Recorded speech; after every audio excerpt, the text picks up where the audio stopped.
अस्सलाम वालेकुम वरहमतुल्लाहि वबरकातुहू। काफ़ी लोग ये सवाल वगैरह भेज रहे हैं व्हाट्सएप के ऊपर, तो मैं सवाल पढ़ता हूँ व्हाट्सएप से। जो सबसे ज़्यादा मुझे सवाल आते हैं ये है, ये जो अभी जो नया वायरस शुरू हुआ है उसके बारे में पूछ रहे हैं। आपके ओपिनियन इसमें क्या है कि जैसे क्या ये मुसलमानों की वजह से अल्लाह ताला का अज़ाब है, नहीं है? औज़ु बिल्लाहि मिनश शैतानिर रजीम, बिस्मिल्लाहिर रहमानिर रहीम, रब्बि इश्रह ली सदरी वयस्सिर ली अमरी वाहलुल उक़दतम मिन लिसानी यफ़क़हू क़ौली। इस बात पे कोई शक नहीं है कि जैसे पुरानी जो कौमें थीं, जो इसराइल की तरफ से था या अरब की तरफ से जो भी अपनी हद से गुज़रता था, तो अल्लाह ताला ऐसी कौमों के ऊपर अपना अज़ाब तोड़ता था। जैसे आंधी आ गई या पहाड़ गिर गए या तूफ़ान आ गया या बीमारी फैल गई, तो ये बिल्कुल बेशक सही बात है कि अल्लाह ताला ऐसी कौमों के ऊपर अज़ाब तोड़ते हैं। लेकिन क्योंकि वो एक रसूलों का ज़माना था और रसूल इस चीज़ की पेशन गोई करते थे कि इस तरह अल्लाह ताला पे अज़ाब तोड़ेंगे अगर आप इस चीज़ के ऊपर बाज़ नहीं आएँगे। अब जो करंटली सूरत हाल है, ये जो नोवल कोरोना वायरस जो पहला वायरस हुआ चाइना में, और ये सडनली इतना स्प्रेड हुआ है कि ये चाइना से शुरू हुआ है। और जो लोग ट्रैवल दूसरी कंट्रियों से विज़िट करने के लिए चाइना गए थे, और चाइना में जो वो वुहान सिटी है, वुहान सिटी में जो गए थे वहाँ पे जो इन्फेक्टेड हुए थे और जो वापस अपनी कंट्री में गए हैं, तो इस तरह ये सडनली फैलना शुरू हुआ है। अच्छा, इस जो वायरस की जो बुनियाद है, ये मैं पहले इसके बारे में थोड़ा सा बताना चाहूँगा कि इसके वायरस की बुनियाद शुरू हुई कहाँ से है। अच्छा, चाइना ये पहली ये जो चाइनीज़ हैं, ये दुनिया की पहली कौम है, एक ही बल्कि कौम है जो समझे कि हर किस्म की एक चीज़ खा लेते हैं। जैसे चाहे कीड़े मकोड़े हों या चूहे, बिल्लियाँ, साँप, मगरमच्छ तक खा लेते हैं, या समझे कि कोई जानवर इन्होंने कोई आई थिंक समझे कि हाथी छोड़ा होगा या गैंडा छोड़ा होगा, उनका भी मुझे इल्म नहीं है कि इन्होंने खाया या नहीं खाया। लेकिन ये वो कौम है दुनिया की पहली और एक ही कौम है चाइनीज़, जो दुनिया में हर चीज़ खा लेते हैं, यहाँ तक कि सांप खा लेते हैं, स्कॉर्पियन खाते हैं, टिड्डे खाते हैं। ये कोई इन्होंने जानवर, कुत्ते, बिल्लियाँ, चूहे, कोई चीज़ नहीं छोड़ी। इस जो वायरस की बुनियाद थी, जो साइंटिस्ट हैं उनके हिसाब से इसकी जो बुनियाद शुरू हुई थी, कुछ ऐसे वेनेमस और कुछ ऐसे पॉइजनस या कुछ ख़ास वायरस वाले जानवर होते हैं जिनकी ख़ास तौर पे मेडिसिन बनाई जाती है। जैसे फॉर एग्ज़ाम्पल सांप है या स्कॉर्पियन है। और इसके अलावा जो साइंटिस्ट ने अभी जो फ़िलहाल इसके ऊपर जो रिसर्च की है, उस रिसर्च के मुताबिक जो जानवर हैं जिन पे ज़्यादातर इनकी जो नज़र है, जहाँ से मोस्ट लाइकली जहाँ से ये इफ़ेक्ट किया है, वो है समझें कि जो चमगादड़ है, दूसरा चूहे हो सकता है या सांप हो सकता है। बट मोस्ट लाइकली इन तीनों में अगर जो 3-4 जो जानवर हैं जो वेनमस हैं, जो पॉइजनस है, इनमें जो सबसे ज़्यादा जो साइंटिस्ट की नज़र है वो है ये जो चमगादड़ का चाइना में ख़ास एक बोलते जाते हैं स्वीट एंड सावर सूप, जो बैट से बनाया जाता है, जो चमगादड़ से बनाया जाता है। मोस्ट लाइकली सारे साइंटिस्टों की इसके ऊपर नज़र है कि इसमें क्योंकि एक वेनमस है और वायरस, स्पेशल किस्म का वायरस अल्लाह ताला ने इस जानवर में डाला है, तो मोस्ट लाइकली ये यहाँ से शुरू हुआ है। लेकिन इसके बारे में भी 100% नहीं पता चला कि ये वाकई चमगादड़ से ही निकला है। लेकिन मोस्ट लाइकली 3-4 जानवर ऐसे हैं, जैसे सांप है, चूहा है या चमगादड़ है, और ये इनके सूप खाते हैं और बाकायदा ये इनके सूप बनाए जाते हैं और बाकायदा इनके टिक्के कबाब बनाए जाते हैं। तो मोस्ट लाइकली जितने भी साइंटिस्ट हैं उनकी एक चमगादड़ के ऊपर नज़र है। अब जो चमगादड़ में जो ख़ास किस्म का एक वायरस था, वो कोई नहीं जान सकता कि सबसे पहले किस इंसान को ये इन्फेक्ट किया था। अब उस इंसान के ऊपर इफ़ेक्ट करने के जब इनके एक सडनली एक जो वायरस होता है जो स्प्रेड हुआ है, फिर इसके बाद ये इस वायरस के बारे में बताया जाता है कि वायरस के इफ़ेक्ट्स क्या हैं।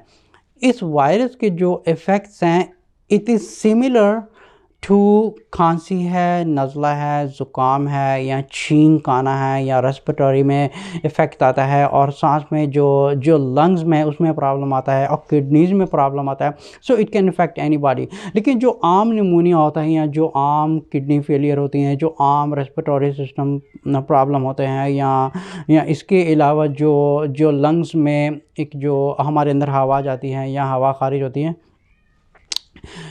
इनके और आम बीमारियों में और इस वायरस के इन्फेक्ट में, इन दोनों में फ़र्क ये है कि इनका असर एक डिफरेंट होता है, क्योंकि ये सडनली इफ़ेक्ट करता है। सडनली इफ़ेक्ट कैसे करता है? जैसे समझिए कि किसी इंसान को खांसी लगी है, तो वो ग्रेजुअली एक बुखार बढ़ जाता है या नज़ला हो जाता है। लेकिन क्योंकि ये एक वायरस एक जानवर से आया है which is infected, which can cause a human death, जो ह्यूमन डेथ के ऊपर इफेक्ट हो सकती है, जो सडनली डेथ हो सकती है।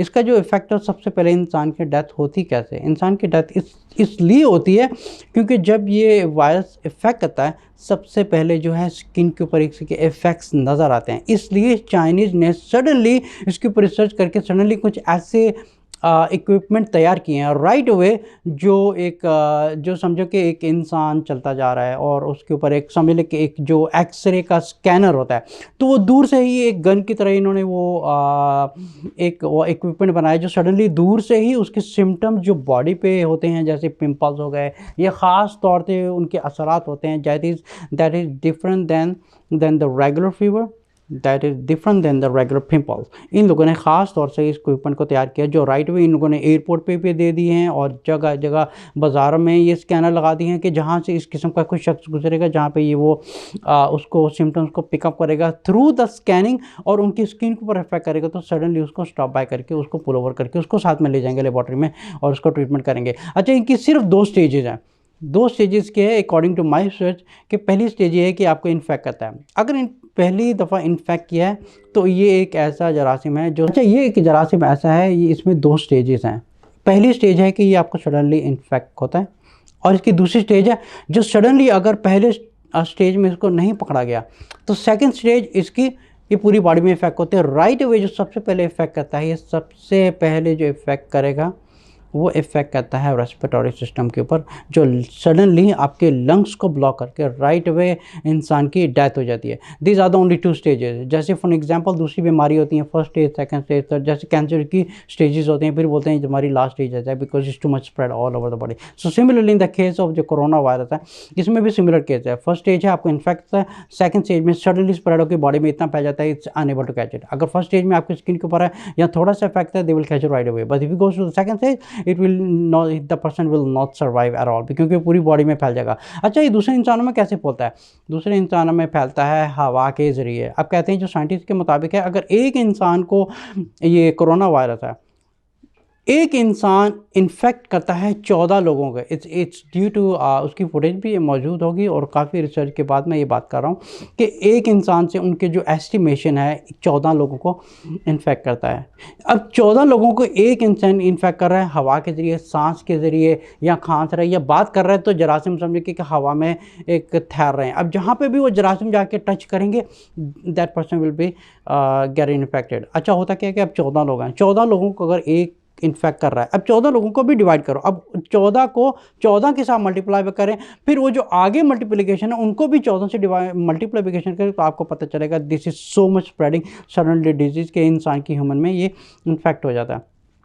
अब हुआ ये कि वुहान में जब ये इन्फेक्शन शुरू हुआ था, वहाँ से तकरीबन अब तक जो रिसर्च के मुताबिक है, डेली अपडेट्स आ रही हैं, अब तक जो सर्वे किया गया है, इट्स ऑलमोस्ट 1 लाख लोगों को इन्फेक्ट कर चुका है, जिनमें कम से कम सैकड़ों जानें ऑलरेडी जा चुकी हैं और इनके अलावा जो है कम से कम 5 करोड़ लोग जो हैं वो शहर से दूर हो चुके हैं। इसलिए इन लोगों ने जब ये इनका न्यू ईयर आया था तो उनको इन लोगों को मना किया था आप यहाँ पे ना जाएं, बिकॉज ये सडनली इफेक्ट करेगा तो समझो कि पूरे का पूरा चाइना एकदम खाली होना शुरू हो जाएगा। अभी क्या हुआ कि ये वुहान सिटी से निकला है, उसके जो साथ वाली स्टेट थी वहाँ पे थोड़ा सा पहुँच गया, उसके अलावा बीजिंग में पहुँच गया। इनके अलावा कुछ ऐसे पैसेंजर थे जो अमेरिका से गए थे, जर्मनी से, यूके से, कनाडा से।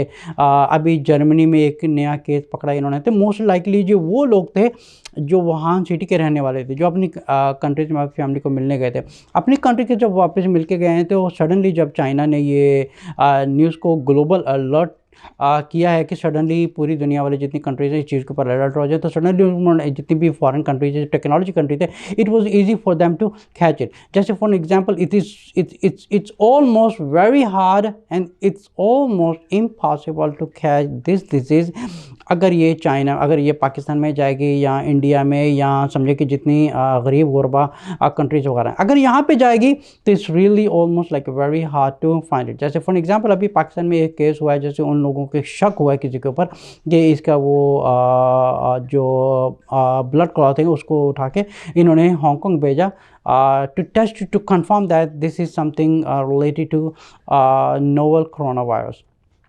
अच्छा, इसके बाद जो है अब जो सवाल आया था वो मुसलमान ये बार बार ये पूछ रहे हैं क्या ये अल्लाह का अज़ाब है। देखिए हमारी बात सुने, एक तो देखिए मेरी बात सुने, एक तो ये है कि we are not suppose to make 100% assumption, we are not suppose to make an 100% judgement कि ये वाकई अल्लाह का अज़ाब है, क्योंकि उइगर में मुसलमानों के ऊपर जुल्म हो रहा है, इसलिए अल्लाह ताला ने इनके ऊपर अज़ाब तोड़ा है। अगर अल्लाह ताला ने अज़ाब तोड़ा है तो ज़ाहिर बात है उसमें मुसलमान भी आएंगे, सब जाएंगे, इसमें रगड़े जाएंगे। For example according to the hadith of the prophet सल्लल्लाहु अलैहि वसल्लम, रसूल सल्लल्लाहु अलैहि वसल्लम ने कहा था कि जब अल्लाह ताला की बुराई इतनी बढ़ जाएगी तो अल्लाह ताला अज़ाब भेजेंगे, उस अज़ाब में नेक लोग और बुरे लोग और जो अच्छाई और बुराई दोनों उसमें सब लोगों की एक समय के डेथ हो जाएगी। तो आयशा रज़ी अल्लाह अन्हा ने पूछा था कि उसमें न्यू लोग भी मारे जाएंगे, तो रसूल सल्लल्लाहु अलैहि वसल्लम ने फरमाया था कि हाँ उनकी भी साथ में मौत होगी, but on the day of judgement they will be raised among the good people and they will be forgiven.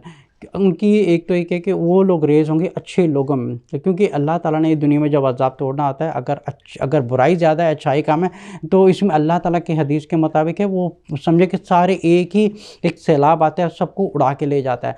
तो जितने मुसलमान ये एजम्पशंस कर रहे हैं हमारे मुसलमानों पे जुल्म हुआ है, इन लोगों ने कुरान की डुप्लिकेशन करनी थी इसलिए अल्लाह का अज़ाब आया, हम ये किसी के बारे में 100% जज नहीं कर सकते कि क्योंकि हम लोग तो पैगम्बर नहीं है, कोई नहीं है, इसलिए हम लोग आम इंसान है, वी डोंट नो दैट। क्योंकि एज अ ह्यूमैनिटी हम ये कह सकते हैं कि अल्लाह ताला इनको हिदायत दे और वहाँ से गंदगी साफ़ हो, तो अल्लाह नोज़ बेटर, हम ये कह सकते हैं वल्लाहु आलम, वी डोंट नो दैट। सिर्फ अल्लाह की ज़ात जानती है कि ये अल्लाह का अज़ाब है या नहीं है, लेकिन ये किसी इंसान के ऊपर ये हक़ नहीं बनता कि वो किसी के ऊपर जज करे कि ये वाकई अल्लाह का अज़ाब हो रहा है, क्योंकि वहाँ पे उइगर मुसलमानों के ऊपर जुल्म हो रहा है, इसलिए अल्लाह ताला ने ये चाइना के ऊपर ये अज़ाब तोड़ा है। लेकिन मोस्ट लोग ये जो जितने भी ला इल्म मुसलमान होते हैं ये कहते हैं हाँ अल्लाह ताला का अज़ाब है। अल्लाह ताला के इसमें अज़ाब हो भी सकता है और नहीं हो सकता, हम इसके बारे में नहीं जानते। लेकिन हम क्या कहते हैं, हम सिर्फ एक अल्लाह से दुआ करते हैं कि अल्लाह ताला अपनी रहमत फरमाए, अल्लाह ताला इनके ऊपर रहम फरमाए और अल्लाह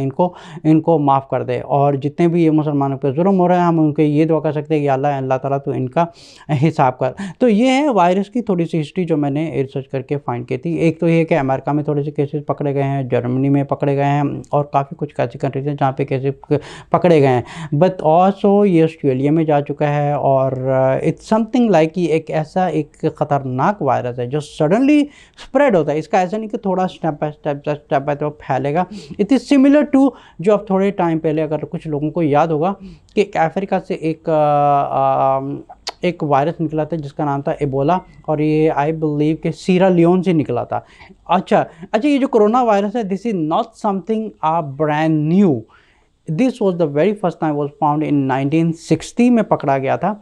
तो उन लोगों ने जब यहाँ पे आज रिसर्च किया थे they found in the entire history for medical and they find something similar case into the 1960, but लेकिन वहाँ पे एक ऐसी टेक्नोलॉजी नहीं थी, शायद ख़त्म हो गया होगा या वल्लाह आलम क्या हुआ था। लेकिन इसके बाद जो है अब ये 2020 हुआ है, तो सडनली जनवरी में एक ऐसा इफेक्ट निकलता है, सडनली चाइना जो है ना इसके ऊपर ग्लोबल अलर्ट इशू किया और पूरी वुहान सिटी खाली हो गई। हम अल्लाह से बस यही दुआ कर सकते हैं कि अल्लाह अपनी रहमत फरमाए और हमारी हिफाजत फरमाए बुराई से, और अल्लाह ताला जितने भी चाइनीज़ लोग हैं इनको भी अल्लाह ताला हिदायत दे। हमें एज अच्छे मुसलमान दूसरों के लिए दुआ करनी चाहिए, ना कि हम ये दुआ करें कि हाँ अच्छा हुआ क्योंकि यूगर मुसलमानों के ऊपर जुल्म कर रहे थे इसलिए अल्लाह ने के ऊपर अजाब तोड़ा। हम कौन होते हैं ये डिसाइड करने वाले कि भाई अल्लाह ने अजाब तोड़ा है या नहीं तोड़ा, हुआ है। मैं कौन होता हूँ किसी को बोलने वाला हाँ वो उइगर के ऊपर मुसलमानों के जुल्म कर। अब ऐसा समझे कि खुदा न खास्ता अगर ये जो वायरस है अगर ये दूसरी सिटीज़ में निकल के वहाँ तक अगर वो उइगर में पहुँच जाए, आप समझे कि उसमें मुसलमान भी लपेटे में, फिर मुसलमान क्या कहेंगे कि मुसलमान भी बीच में चले गए, because we don't know that, हमें नहीं पता। हम किसी के बारे में ये नहीं कह सकते उसको अजाब हुआ है शायद इस वजह से अजाब हुआ। किसी के बारे में जज ना करें, द जज करने का हक़ सिर्फ एक अल्लाह को है और एक अल्लाह के अलावा यहाँ तक के रसूल सल्लल्लाहु अलैहि वसल्लम को भी हक़ नहीं है किसी के ऊपर जज करने का। अगर किसी के ऊपर कोई तकलीफ़ आई है, कोई मुसीबत आई है या किसी कंट्री में ये एक वबा फैली है तो वी डोंट नो दैट। हम ये कह सकते हैं कि बस अल्लाह ताला अपनी हिफ़ाज़त फ़रमाए हमारी भी और सारे इंसानियत की अल्लाह ताला हिफ़ाज़त फ़रमाए।